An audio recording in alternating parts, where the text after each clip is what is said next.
I promised some teachers I'd record some of this, so I had to hit record. Okay. Because they like to come to the meeting, and not being able to be here was a little tougher. So, Sure. Educational news, I wanted to just bring you up to speed. Jeff mentioned a little bit what we're looking at for our voluntary continuous learning plan. And I had sent some of this stuff you've seen before, was the general layout. The first thing that I want to make a remark about is that this came from the teachers. When I met with leadership, including the 2 instructional coaches, a lot of this floated up from the discussions they had started having in PLCs in that first week we were out, thinking about what would we do if we needed to do some distance learning, because I had posed the question to them that we need to be thinking about that. And so a lot of this came out of the discussions they'd had in that first week. What I wanted to show you, okay, so you can see this is what's happening at West. Their book bundles went home, and I got lots of good comments back on the book bundles going home.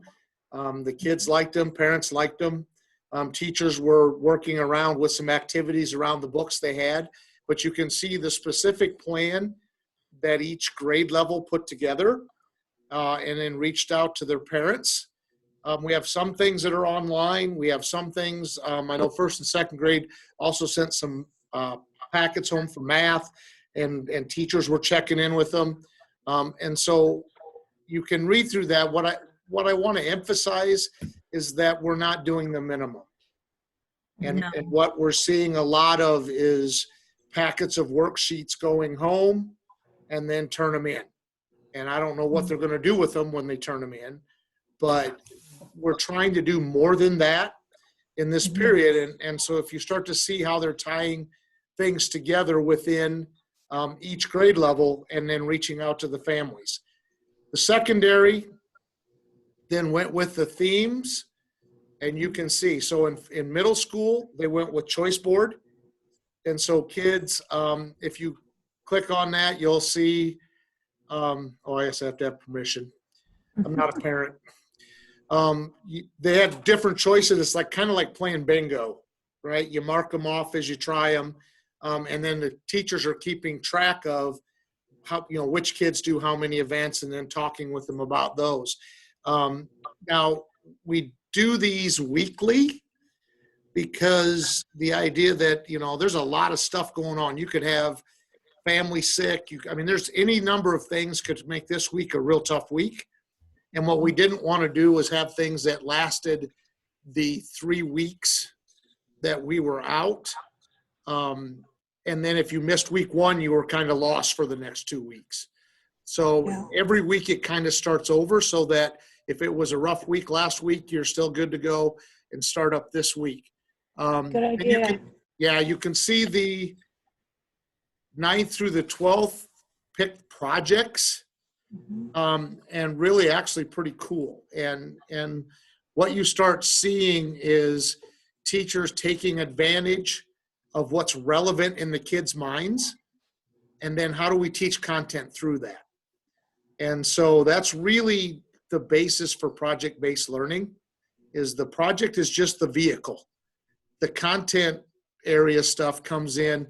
It's the vehicle that catches their attention, and then we use the content to do stuff within that vehicle. And it doesn't seem like you're going to algebra class or math class or social studies class. You're solving problems. And oh, by the way, you're using math and science and ELA and all of those things. Our take was we're not in a position yet, really, in a couple reasons, and I'll explain those, but where we could actually just from 10:30 to 10:40 or 11:15, you're in math class, right? We're not there yet.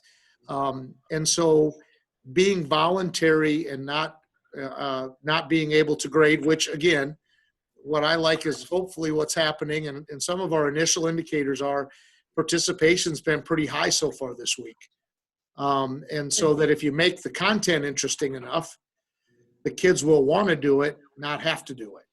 And so that was our only hope, because some of you can probably attest to the fact of getting them to do things when you've been home with them all day, all week. And, we have teacher parents, right, who are trying to reach out to their students and take care of their kids. And we have people working from home who then are on the laptop and their kids need to be on. And so there's a big juggling act going on in a lot of households in Emmitsburg. And so it's really trying to make it work for them. It's a little different than what we had been doing, which were, here's some websites and stuff. You're still in control. Here, the teachers are actually giving them the content. So the parents aren't having to worry about what should I do with them. We're just asking to kind of help get them involved a little bit. And if we try to make it interesting enough, once they get started, they'll want to keep doing it. So if you look at those projects, and I'm really, I'm proud of everybody, but most secondary schools would struggle. Most 9th through 12th grade schools would struggle to come up with something like this. They would be stuck in their content area and not be able to get outside of an assignment that's straight out of a textbook, or their content, and to actually collaborate with other teachers and make a week-long project is really a big accomplishment for a high school. Darren, I was just going to say, I can only speak as a parent of an elementary student, but the way that the teachers organized it was such a stress reliever, trying to figure out what the heck I was going to do for the next 4 weeks. So kudos to everybody, because it was much less stressful than I thought it was going to be. Yeah, and one of the things that and Jeff alluded to the fact that we've been meeting as area superintendents, and I, to the best of my knowledge, we're the only one trying to do something like this. But one of the big things is looking at how do we, I've said all along, how do we make the most out of a situation versus the worst out of it? How do we bring out the best, not the worst? And one of the things that was mentioned in our superintendent's meeting this afternoon really was, let's get focused on how would we create a engaging online environment for the future, because we're forced to do it now, right? And I don't know what holds next fall. So the biggest thing for us is let's take advantage of what can we learn and how can we grow in the area of getting kids more access to their content. Because one of the things that is at the forefront of going one-to-one, and now what you're seeing is even in this elementary description or in Google Classrooms where you're using a learning management system, what the kids need is in that system. And so they're not dependent on the teacher per se. In other words, if I have a question, I have no other way to go but just to go ask the teacher. They have resources. And so when you look at things like flipped classrooms, you get into the fact where the teacher does the lesson but then records it and post it within the classroom. So if I need to go back and watch it again, I can go back and watch it again. And a lot of times when we were using technology in classrooms, what we were telling kids was, because we give them the lesson, give them directions, and then 20 hands go up because nobody seems to know what to do. And it's a learned response. And then the teachers flurry around and work really hard to help every kid get their work done. And the only person that's not working in the room is the kid. So what you do is you make sure that the materials and resources they need are there, okay? And then, I was teaching teachers to say, oh, you missed that part of the lesson? Put your earbuds in and go back. It starts right here. And then the kids have to take ownership of that. And then they can ask each other, and then they can ask the teacher, because what we had seen over the last 10 years is I've seen lots of teachers working really hard and lots of kids not doing much of anything, being very passive. And so this kind of flips that on its head. Not that they won't need the teacher, but we expect them to dig in and give it a shot before they right away say, hey, you need to help me do this. So I'm really proud of them for doing this. It's really good stuff. Questions on what we got going on? I think it's great. And I just want to thank the leadership and the PLCs and the teachers for thinking ahead and having this ready, that when the governor did say that, okay, now you're going to have this option and respond by April 10th, you guys already had it ready to roll. Yep, they were able to put everything together in a week and get it out. That's amazing. That's tremendous. Yeah. Yeah. Along with that, what's now started to happen is they've started asking me about the ability to do this through the summer. Because of all the stuff we know what summer loss does to kids in the first place. When you combine it with, I don't know how many weeks we're going to be off, but, and so one of the things I'm looking into right now is the CARES Act will contain K through 12 money, and summer programming is one of those options. We don't have a lot of money, but if even a couple teachers per grade level wanted to keep some stuff going through the summer for kids to keep, an hour here or there, it would be helpful trying to tie together what's been a pretty choppy spring going into a summer. Mm-hmm. Other questions on that? Okay, we're on to new business. All right, so we are looking to discuss and approve the resignations and contracts. And I think we usually look at the resignations and approve those first. And you can see there that we have several And we added Kelly Josephson at the bottom. as a high school student council sponsor. Yeah. Okay. Yeah, I think with her job becoming full-time instructional coach, that would be a tough haul. Yeah. And the second person listed, Evelyn, I think it's Garcia. That is our Spanish 3 and 4 Yes. teacher. We talked with her about resignation just so we could advertise. Okay, She would not be able to teach in Iowa next year. that's too bad. That's a shame. Yeah. Okay, so if there aren't any other questions, let's approve these resignations, please. Is there a motion? I'll make a motion. Motion by Katie, is there a second? I'll second it. Second by Kathy. All those in favor? Aye. Opposed? Motion carried. So then for contracts, we have a few to offer. Tim Rodemeyer we went through the process. We Tracy and a secondary team interviewed internal candidates. We interviewed 2 candidates. Mr. Rodemeyer is the recommendation of the group to become the secondary assistant principal, but he will also retain his at-risk coordinator role. And so we'll do some shuffling around, but he will still be able to facilitate the content and the structure for our alternative high school and a lot of the at-risk. Brant Roskins went through the process. I think we interviewed 4. I think I sent that out to you guys. I think there were 4. Brant, student taught here in the fall, did an amazing job. Is from Spencer, if I remember correctly. So, we're not bringing somebody from far away who we hope after a year would say, I want to go towards home, because he's already towards home.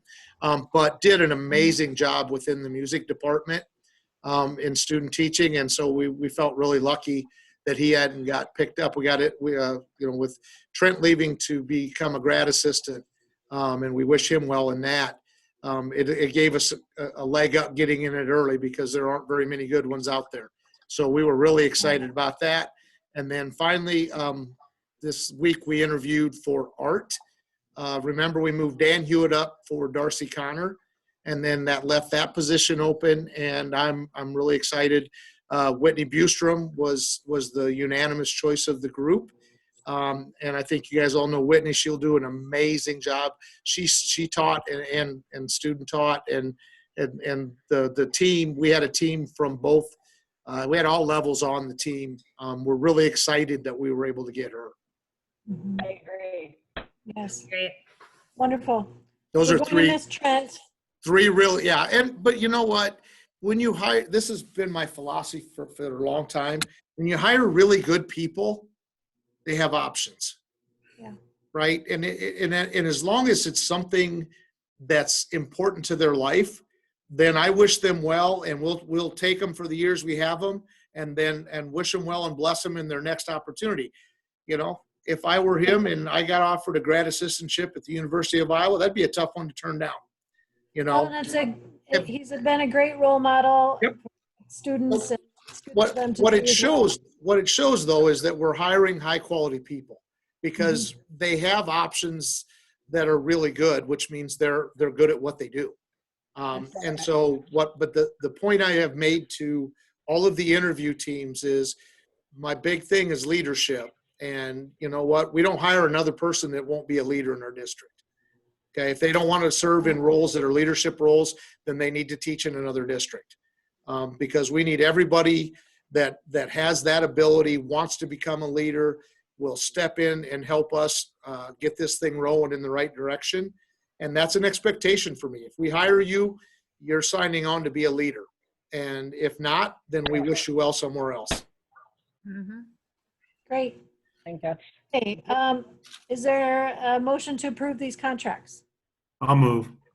Motion by Bill. Is there a second? I'll second. Second by Aaron. All those in favor? aye. Aye. Opposed? Yeah. Motion carries. Thank you very much. All right.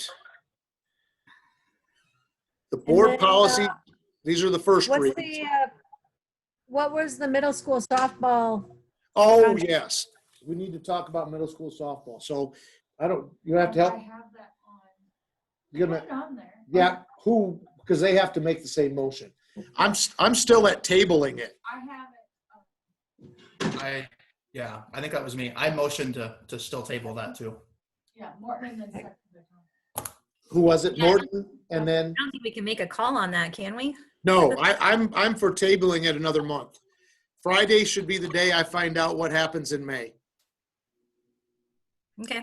That sounds we're- Al good. brings it back onto the table and tables it again. Yeah. We have to be official. We have to be official. Okay. So Val, if Alright. you would make that motion, that would be awesome. Yeah, I make the motion just to table it again. Okay? Second? I second that. Okay, There all we- those in favor? Aye. Okay, perfect. Okay, so we did have we're getting pretty good at Zoom. We did have, Yeah. except if you can read my writing, you're doing better than I am. So what we looked at is we looked at these policies. A lot of it had to do with personal leave or family leave, medical leave. What we discovered in looking at the policies was that ours are all similar, but the IASP policy contained language that dealt with National Guard and Reserve if they were activated. And we did not have that in our policy.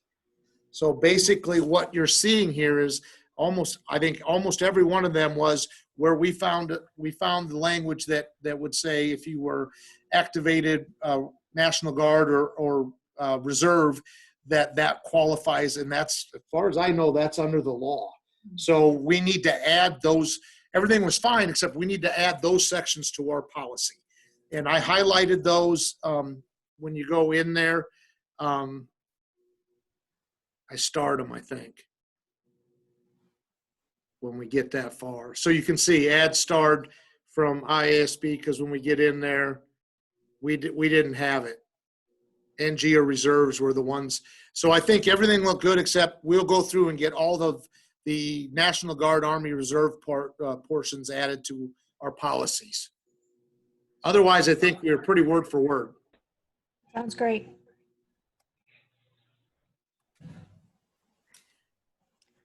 Okay, so then moving on to the graduate list. We need to approve that list. Yeah, believe it or not, it is almost May.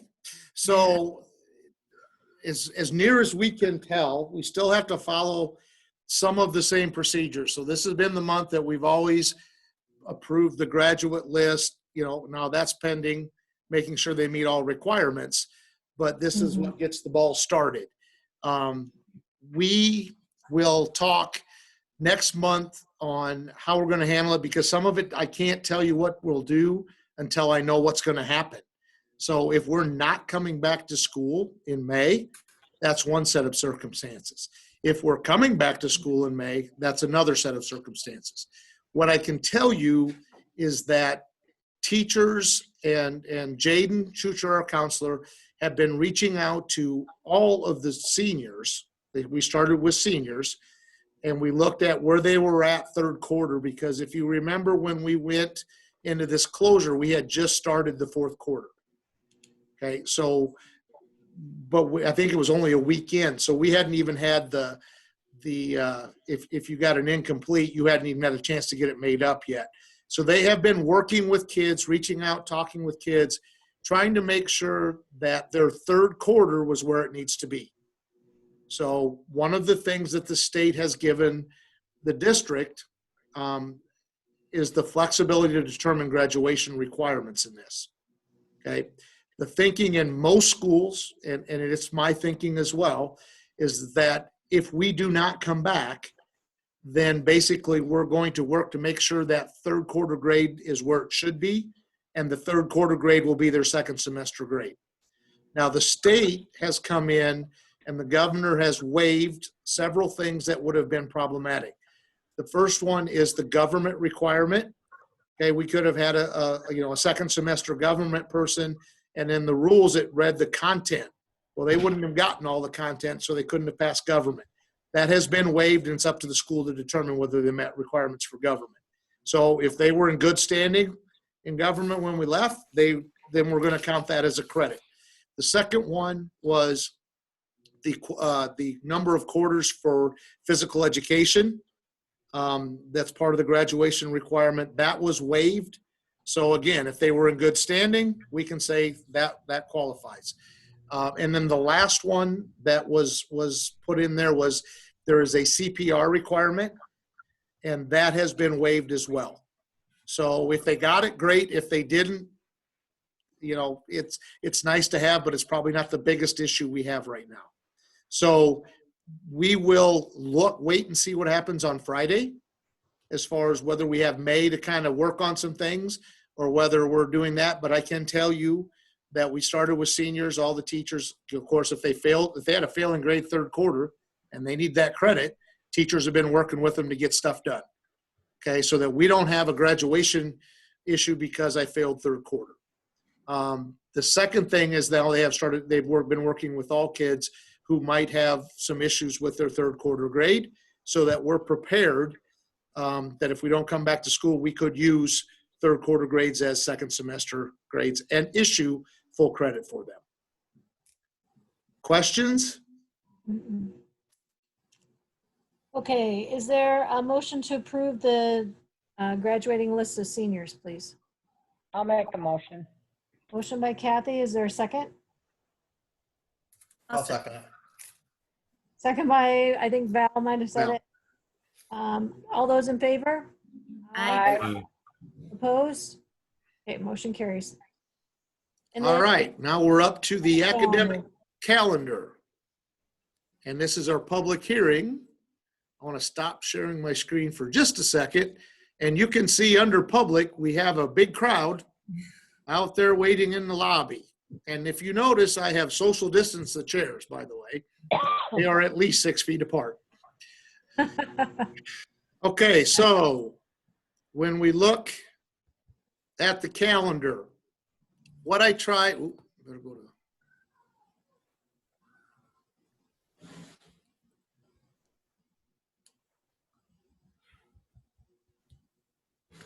Darren, have you got any pushback about that at all? No, Okay. the calendar, No, about as far as like public hearing and not being able to attend and. no. Okay. I got an email from a few from Tracy, because we have the same group of teachers that always likes to come and listen to the board meeting. Yeah. And what I had told them was that I would, I'll post, that's why I'm recording it right now. I'll post it so they can watch it afterwards. I had Sure. sent out via the website, part of the resolution we passed last month allowed me to waive public comments in person. And basically what I said was, I asked people if they had public comments on anything on the agenda, that they email those to Lisa. And then we would include those in the meeting notes. But I don't think we received, and we didn't receive any. There's just a few things where we have to do the public hearing. The calendar was one of them. But nobody, even when I talked with the teachers at DLT, nobody could ever remember anybody coming and questioning the calendar. So we felt like, we were okay. But I did put out that the lobby would be open if they wanted to come see the calendar and make public comments. Okay. So really what we did, I took last year's calendar. Some of my colors are off. I realize that, but I'm not even sure where Amanda got some of those colors. So I took last year's calendar and I converted it over for this year and looked at what we had. Now, there are a couple issues that go in for us. We have finished semester before Christmas, right? So Christmas break, that winter holiday break has been our first semester, and schools, I can't tell you exactly why we did it. I can tell you why most schools do it, because it finishes the kids taking college classes finish at the same time then. Because there's a lot of problem. If you take your second semester into the second and third week of January and kids have started a new semester at college, it really kind of messes some things up. The issue for you starting before or ending at Christmas break, given that the first day you can start is the 23rd or the closest day after the 23rd, okay, is that generally speaking, and if you look over here at the number of days, your second semester generally has more days in it than your first semester, just by the way Christmas usually falls. Okay, so the first issue we faced is we looked at what we had done last week, and if you look up at the top at August, if I commiserate with what happens, I can't start till either the 23rd or after, which means my first day I could have started was the 24th. Okay, what we had done last year, because it was a week earlier, given where the 23rd falls, is we were able to have the kids do Friday as their first day of school. If you remember, we had workshops all week, and then Friday was the first day. And it was really awesome. The kids liked it. The staff liked it. It was kind of we didn't worry about school or syllabuses or anything. It was just, let's come and get reacquainted and have a day where we kind of connect and go through those things. We'll worry about starting to teach on Monday. The issue for me is if I were to try and do that this year, that meant school wouldn't start till the 28th. Okay. Now, we can still make Memorial Day at the end. The problem is I take 4 more days out of the first semester, which was already light to begin with. So the decision in working with the DLT was that we would go back to doing all our teacher stuff the week before. We would start on the 24th, which is the first day we can start as of now. There has been discussion about whether they'll waive the requirement to start no earlier than the 23rd. But I'm going to guess that the fair will take precedent over that again. So that is by law right now the first day we could start. So we started because we wanted to front load as much as we could in the first semester, because we also know no matter what happens in May, we're going to be doing some reteaching in September. So if I have less days, it just really compacts our problem. And then, of course, everything kind of falls where it's always fallen. So wherever parent-teacher conferences were, they follow. You can see the days over on the left. We ended up with 44, 38. And then we come back. We did for Christmas break. We let kids out on the 18th. We do, just like we did this year, the 21st is a flex day. So teachers can come in and work, or they can log the hours they're working at home. That was what was done this year as well. But we also added a day. And if you remember, the 4th was Friday the 3rd this year, and we got snowed out and didn't get it anyway. So we'll see what happens. The kids would come back on the 5th. And then you can see I did move the parent-teacher conferences in March. Would have been a week earlier. If you remember, we moved the end of the 3rd quarter this year to Friday, March 6th. But again, then I had a lot of days in the 4th quarter. And so if you look up here, it's 48 and 48 now. but it's a 10-point swing if you take 5 days out and add them to the fourth quarter. And that just didn't seem right. Now, it's okay having more days in the second semester because generally speaking, that's when we miss days. Okay, so if you miss some in the second semester, it tends to even up. Now, as far as makeup days went, we went again where we said April 6th. So Easter, we get out an hour early on the day before Good Friday. Good Friday's off. The Monday is off. And then just like this year, we would have had Tuesday, Wednesday, but they were also our first and second makeup days. And that's the same again this year. So if we need them, we would go to school on the 6th and 7th. That's day 1 and day 2 of makeup days. And then that puts us at the last day of school being the 25th, a Tuesday. And then teacher days. And then Memorial Day this year is later. So it's the 31st is that Friday, that weekend. So, or that Monday. So the nice thing about this also is if we get hit really hard this year, I'm still sitting at a point where I've got 3 days in that fourth week of May. So if you look at the 26th, 27th, and 28th, if we needed them, those could be kid days and still be out before Memorial Day, which would mean I would have 5 days extra before I ran into bringing kids back past Memorial Day. And then if we needed to, the teachers could come back on after Memorial Day to make up days that way. You can see that we have that the total of days is the same this year. We have 1,174 hours, and we need 1,080. So we have a cushion, just like we have this year. I think it's maybe 3 total hours different, but everything comes out pretty good. And so even in that, right now, I'd have to go back and look, but we would have the possibility in this year's calendar, if the governor brings us back, gives us 2 more weeks off in May, and we came back on the 15th, we could make the decision that we have enough hours already built up that we don't come back to school. So I can't do it for the whole month of May, but if we would have the flexibility depending on what's going on contextually in our community.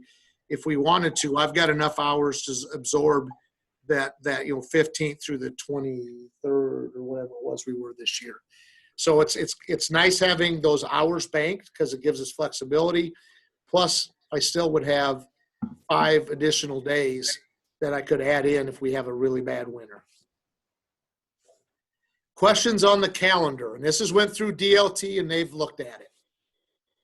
And they were all fine with everything seemed to wash out okay for them as well.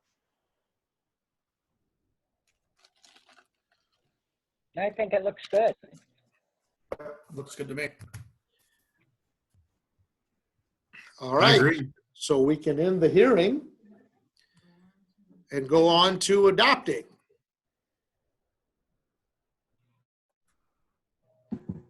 Okay, so go on to approving then. Is there a motion to approve the proposed calendar? I'll make the motion. Motion by Aaron, second. I'll second that. Second by Katie. All those in favor? Aye. Aye. Aye. Opposed? Okay, motion carries. So then we're moving on to the purchasing agreement with the AEA. Let me get some stuff off my tabs up here.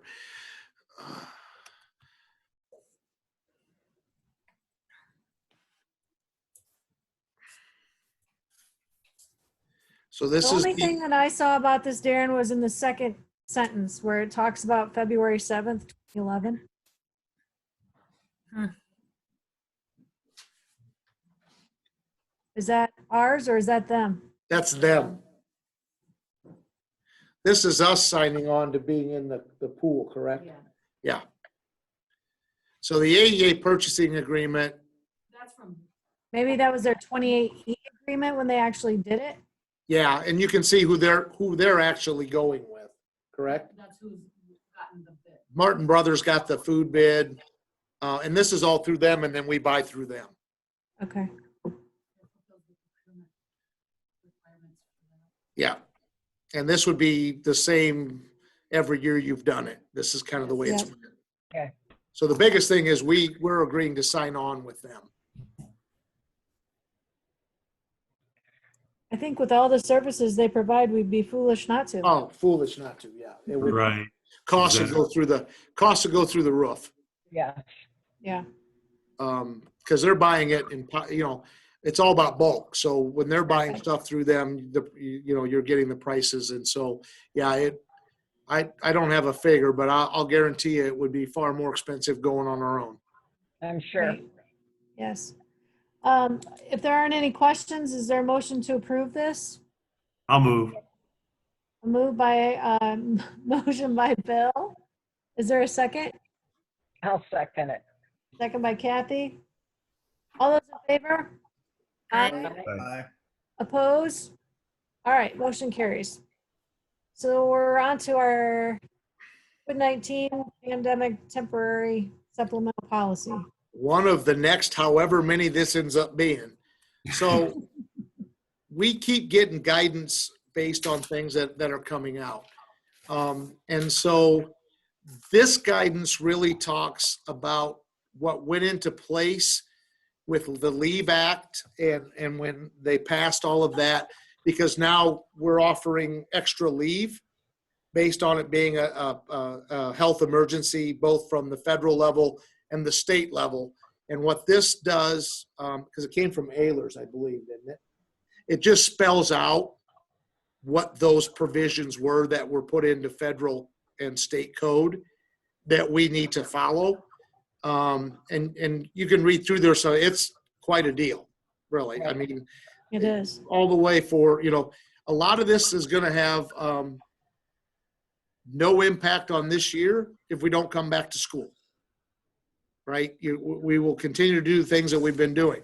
The issue, and it was part of our discussion as superintendents, if we come back to school, so I will throw out there, with all love and affection, think of how many bus drivers I have that won't be able to drive bus because they are in a high risk category. How many teachers do we have that would have underlying conditions that would not make it safe for them to return to school? How many, if you have been in contact with somebody who has COVID-19, then you're to quarantine at home. How does that qualify under leave? All this dictates it out. And so what they're telling us to do is you want to make sure you adopt the resolution so that you have it spelled out. We've also had to communicate all this with the employees. So there was a flyer that went out to the employees that told them what their rights were. And again, we'll see what happens here again. So illness reporting, what are they supposed to do? All the things that are required. Right now, it's not as big because nobody's here. But if we come back in May, and then the other part of that is it expires on December 31st, okay, of 2020, which is a good thing because I don't know what's happening next fall either. So we could have, especially if we could be back in school, but people could be high risk. And so that just follows when the act, right now, I think the time stack that's actually on the act that was put in place. So their recommendation and my recommendation is we need to adopt these provisions so that we have it spelled out. And we know exactly what rules we're supposed to follow. And then I can also communicate this with all the staff so they know. They've had some brochures, but this is more detailed. Exactly what's in the provisions for them. You get asked a lot of questions already as people start thinking about coming back to work. Is what protections do we have? And so this spells all that out. Now that's different than what we adopted last time, which was around our policies and rules. This is dealing really with how are we going to handle COVID-19 issues within our staff involving leave and illness. Okay. are there any questions about this? I mean, it seems like it's something we definitely need to do, and Necessary. Yeah, Yeah. we need to have that spelled out, and I will communicate it to staff. Because right now, nobody's really worried about it, but if she comes out this week and says you're coming back May 1st, I'll get 100 questions. Darren, is there also talk about what precautions will be taken if you do come back to make sure that the school is sanitized, cleaned, that type of, like, are we listing that out? Are we talking about that? What does that look like? Well, there's a lot of discussion going on right now because we're kind of up against the deadline. Nobody knows what's going to happen. I'm just assuming on Friday. It could happen tomorrow, where she would announce. That was actually discussed. I know that both IASB and SAI are talking with the governor's office because there are going to be guidelines about how you roll all this out. We aren't even for sure yet that I know of, and some of you may know, we're not really actually sure how long it can survive on some surfaces and other things. We are set up to do the deep clean just like we have been. But what happens when I put 700 kids back in the buildings? Right. And so right now, there's a lot of apprehension, including me, on superintendents about if you're telling me I'm going to open up May 1st and I don't have any guidance on what that looks like from a pandemic standpoint, that's a little scary for a lot of us. So we'll have to, certainly we're going to have to decide what that looks like, but I'm sure hoping it's not me deciding what happens for Emmitsburg, but that it's we're using state resources and state level people to say, this is what it should look like as you bring kids back to school. Well, yeah, and just from a liability standpoint too. Absolutely. Because you can see lots of things. There are lots of parents who are ready to send their kids last week back, but there are also parents who are telling me, I'm not sending my kid back, Right. not till I know. And it's the same way with employees, Yeah. I want to go back, but I don't know if I want to go back. So depending on what happens. and Iowa cases are not decreasing right now, they're increasing. Right. And the issue for us is that I wait, Anna sends out the update from the hospital, and if I read it correctly, we still have 0 cases, but we've only tested 18 people. Right.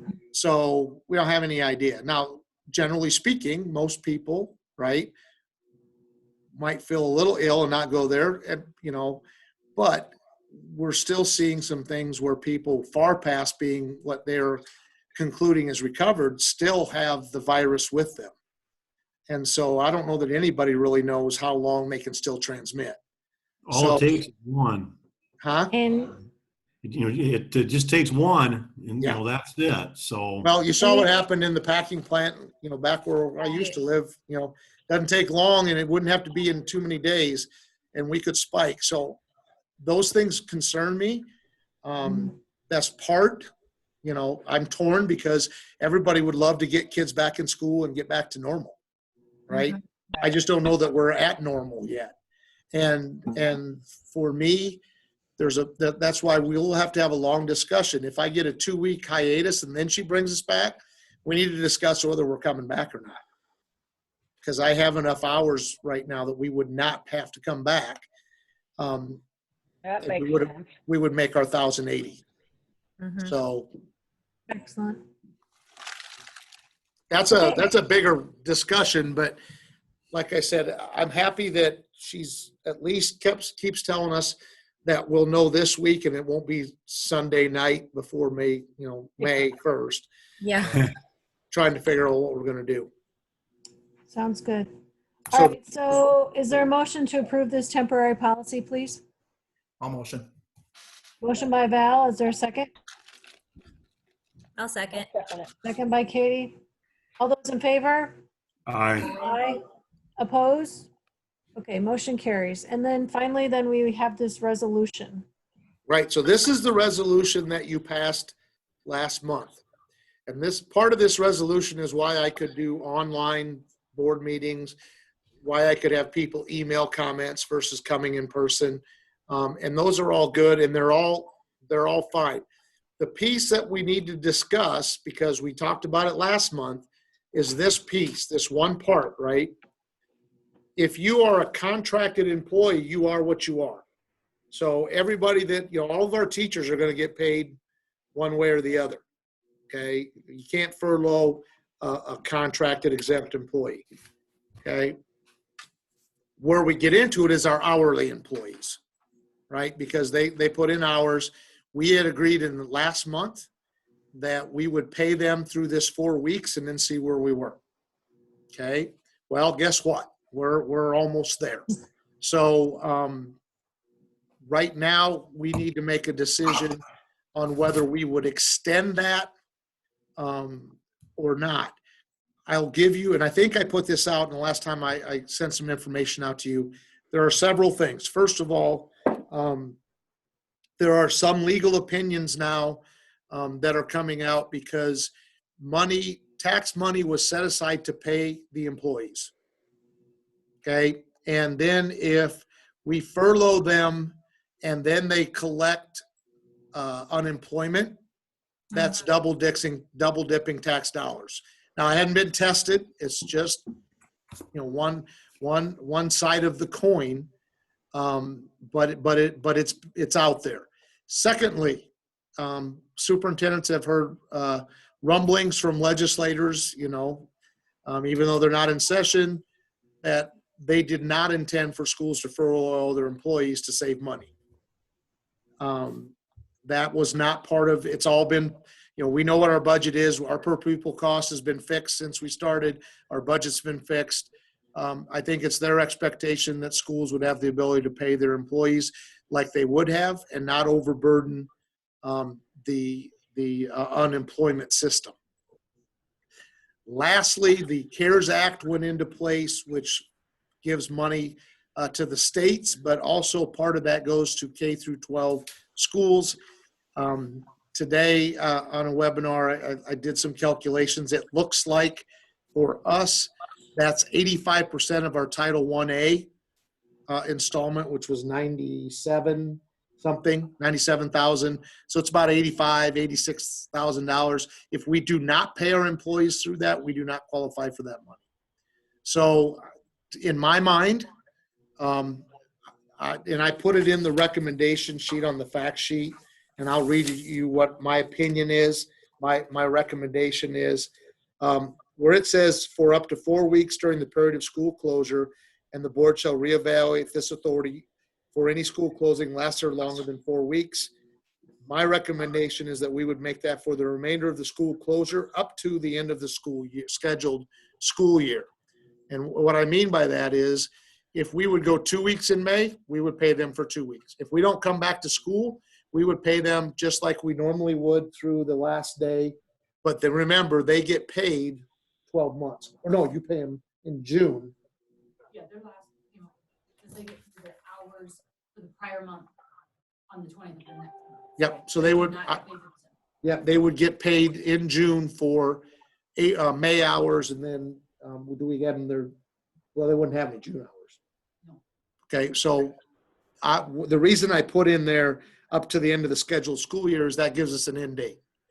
That was what they would have been paid through to begin with, and it doesn't extend past that.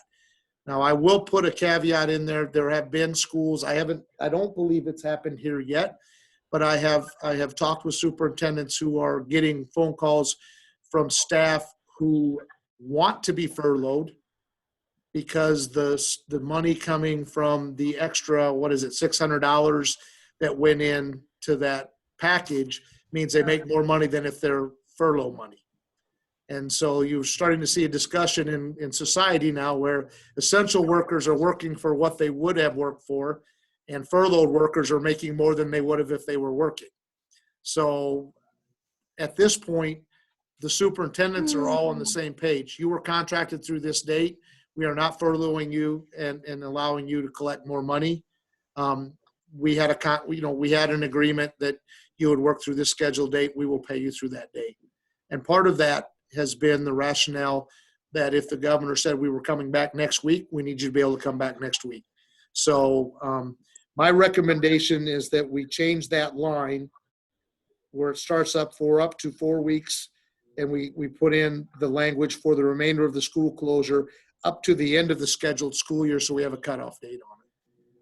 And then it doesn't matter to me what she does on Friday. If we go 2 weeks and come back, then they come back. If we go the whole thing, we're done. We don't have to worry about it. Questions? I'm in agreement. Well, I'm in agreement. I think morally and ethically, that's something that we need to do for our employees and our friends and our neighbors and our fellow taxpayers here in the community. Well, and Just part of the something thing, Right. I don't know if it would happen to schools or not, but it could, right? So if I furlough an employee, we were out for 2 weeks in, let's say we had already furloughed them. We'll use this example. We had furloughed them, and the governor says Friday we're coming back May 1st, and they tell me, too bad, I took another job, I'm not coming back. Right. Okay, and most of those people are tied to kids or positions. I would have a tough time filling it, and we have to fill the year. So the reason why this works is because you're trying to maintain your workforce, so you're not losing them. I think Jane, you had mentioned earlier, even businesses that are essential are rotating staff for a reason. We got to keep them on. We don't want them to get sick, but I also can't afford them to find another job and then not come back. Right. Mm-hmm. They're trained. We'd have to train somebody. So I think there's a lot of reasons to do it that are the right thing to do. Yeah, it makes Well, and total- legislators are encouraging that as well. Yes. Because your economy will bounce back a lot faster. That way people know they have their jobs. Yep. They go back to their job. They don't have to rehire or interview for their jobs, that kind of thing. Yep. Yeah, and then if we still get that money, that 83,000 that they talked about today on that webinar, if we still get that, then yeah, I think we're perfectly fine. Yeah, because the money, this year's budget is set, right? We knew we could estimate what our costs were going to be this year. And basically what I'm saying is almost all the schools I know are pretending like everything's normal from a pay period standpoint. Right. Because it maintains their workforce, it takes care of everything. The $80,000, 85-ish, if I did my math right, has specific uses for it, at 3 of which we are discussing right now. One would be to fill in the gap. Almost always when you run like our meal program that we're running right now, the reimbursement rate doesn't cover the cost, which is part of why you always see us on the wrong end of, I think it was 9,000 we overspent last year. So I can backfill that program because I'm totally committed to continuing that meal program for as long as we would have been in school. There are just too many people depending on it. Right. And so if I can backfill so that our enterprise fund doesn't take a hit, that's a solid use of that money. And a lot of schools that are doing the same thing we are looking at that. The second thing would be that technology and enhancing technology is an acceptable expenditure. Right now I'm having discussions with a company who would provide hotspots. It's like $200 a hotspot, but that's with the network access with it.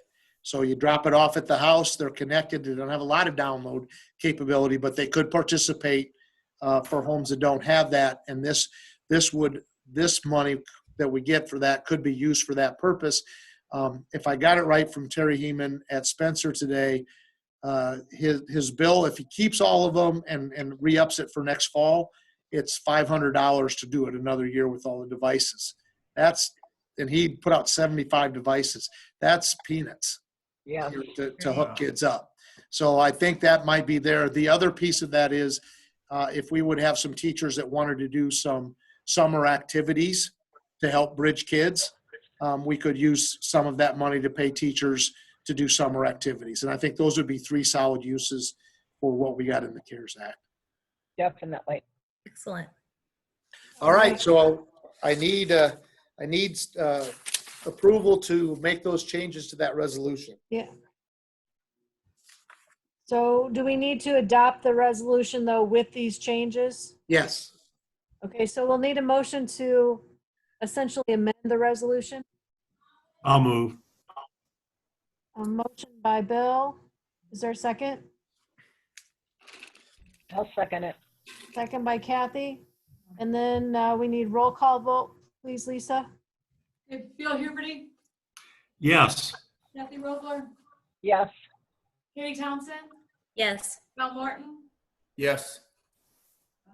who am I missing? Aaron and Jane. Oh, yeah, Aaron Dietrich. Here, Jane yes. Huffman. Aye, yes. Okay, I think, have we made it? I think we've made it. And We made it. without Scott here to make the motion for adjournment, we're gonna need. What are we gonna do? We're gonna have to stay in session until next month.